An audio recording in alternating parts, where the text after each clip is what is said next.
Valendo, valendo. Meu nariz está sujo. Da outra vez eu gravei uns 2 vídeos com uma catotinha aqui, ó. Nesse vídeo você vai entender o que são e como se formam as tão famosas falsas memórias.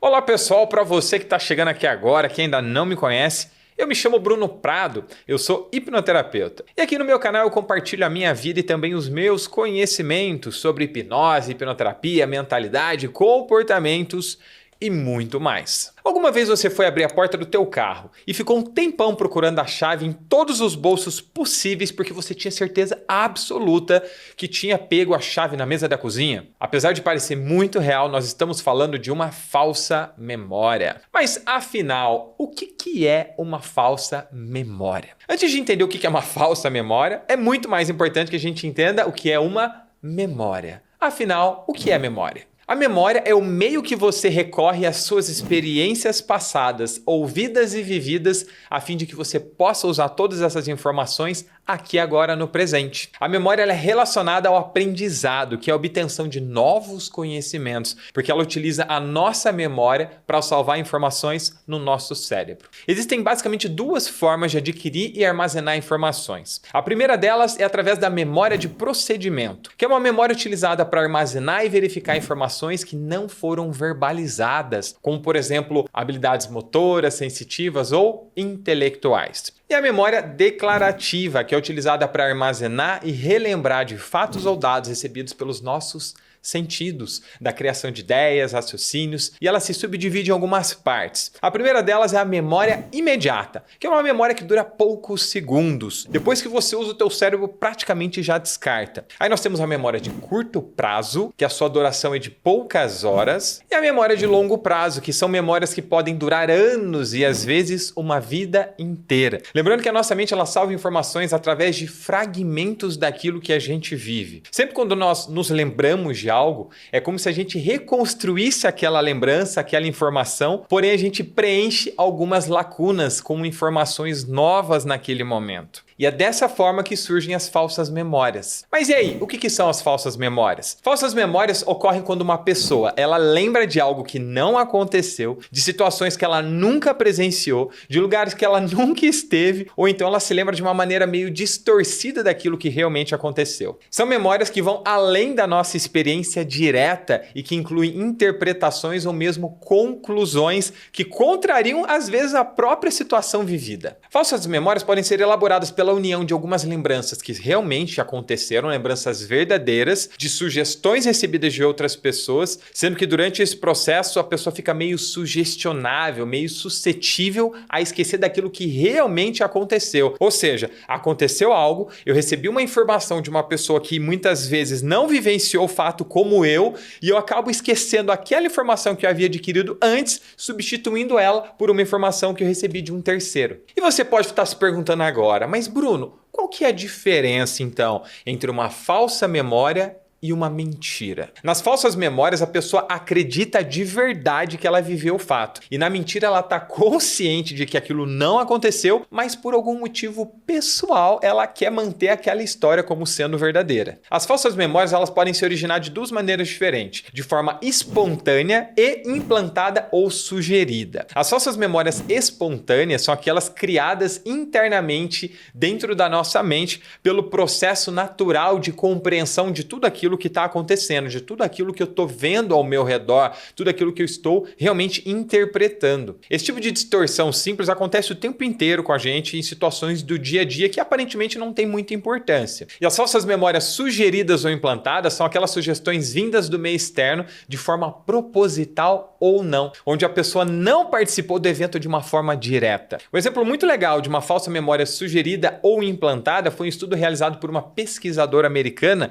chamada Elizabeth Loftus. Essa pesquisadora ela é uma estudiosa da mente humana e das memórias. Nesse estudo que ela realizou, ela mostrou uma simulação de um acidente de carro para algumas pessoas e ela fez a seguinte pergunta para um grupo determinado de pessoas: a que velocidade os carros estavam quando eles bateram? Aí ela pegou um segundo grupo e perguntou a que velocidade os carros estavam quando eles se destruíram. E ela descobriu o seguinte: O primeiro grupo de pessoas que ela fez a pergunta usando a palavra bateram, disse que os carros estavam entre 40 e 50 km por hora. Enquanto o segundo grupo que ela usou a palavra se destruíram, eles disseram que os carros estavam entre 60 e 70 km por hora. E o mais interessante é que o segundo grupo ainda disse que viu alguns estilhaços de vidro no chão e esses estilhaços não existiam. E qual foi a conclusão? Pessoas que não participaram do acidente foram sugestionadas através de uma palavra a entender que o acidente foi muito mais grave do que ele realmente aconteceu. E como a mente já generaliza os padrões, eu começo a adicionar situações dentro das lacunas faltantes, como por exemplo o vidro que eles disseram que tinham no acidente e não tinha. Legal isso, né? E você pode estar se perguntando agora, mas Bruno, agora que eu já sei o que são as falsas memórias, como se formam as falsas memórias? São alguns fatores. Os mais comuns do dia a dia, por exemplo, são a própria falta de precisão das nossas percepções. Apesar de a gente precisar da nossa percepção para tudo que envolve a nossa sobrevivência,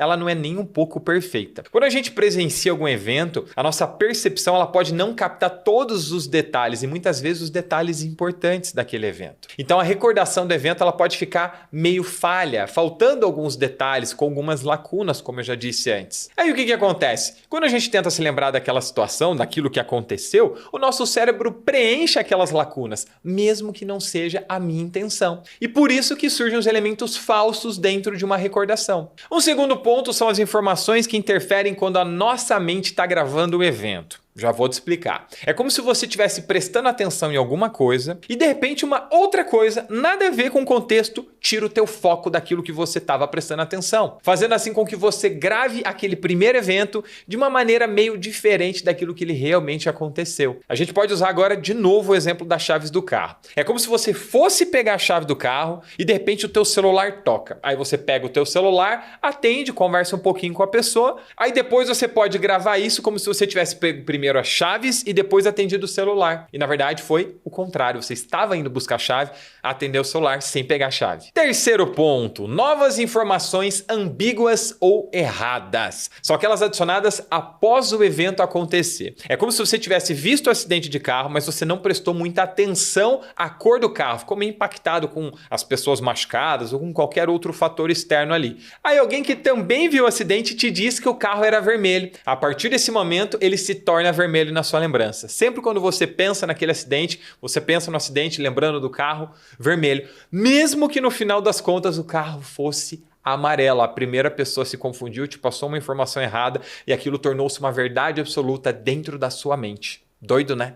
Quarta forma de criar uma falsa memória. Erros de atribuição. Isso acontece quando você, por exemplo, está conversando com um amigo e você se lembra do seu aniversário do ano passado e comenta sobre um outro amigo ter ido, aquele amigo que bebeu muito e deu um show, e deu barraco, e caiu no chão e quebrou o copo e etc. Só que, na verdade, isso que aconteceu do amigo que bebeu todas e deu um barraco foi no aniversário do ano retrasado e não no aniversário do ano passado. Como o contexto é parecido, é muito fácil lembrar de um evento dentro de um outro evento, quando, na verdade, são dois eventos diferentes, dois eventos separados. E a quinta forma é através das nossas emoções. Lembrando que nós somos seres muito mais emocionais do que racionais. É natural que as nossas memórias andem bem juntinhas, de mãos dadas com as nossas emoções. Porque as emoções vividas de uma forma muito mais intensa são mais fáceis de serem lembradas e duram muito mais tempo. Só que da mesma forma não quer dizer que essas memórias com associações emocionais tenham também muita credibilidade. Depois de ter ouvido tudo isso que eu te falei, você pode estar se perguntando, ok, Bruno, mas qual que é a importância disso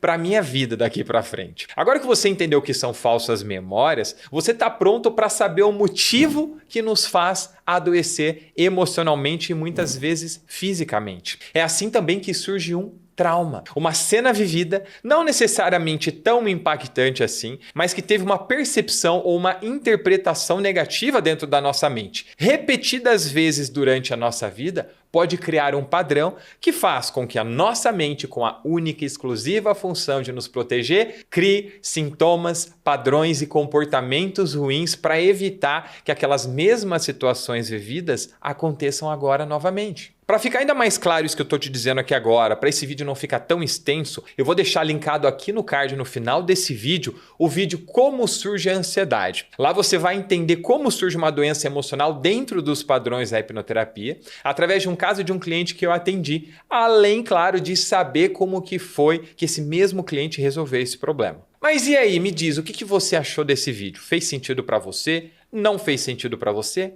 Escreve aqui nos comentários. Lembrando que todas as referências que eu usei para fazer esse vídeo estão aqui abaixo na descrição. Espero muito que você tenha gostado desse vídeo e se você gostou, deixa o seu like. Como você pode ver, esse é um canal novo, por isso eu preciso muito da sua ajuda para que ele cresça. Então já se inscreve, ative as notificações para não perder nenhum conteúdo, porque toda semana eu vou trazer um vídeo diferente como esse para te ajudar a se conhecer, a se entender e quem sabe resolver algo aí dentro que esteja te impedindo de ser uma pessoa muito mais feliz. Muito obrigado e até a próxima. Valeu!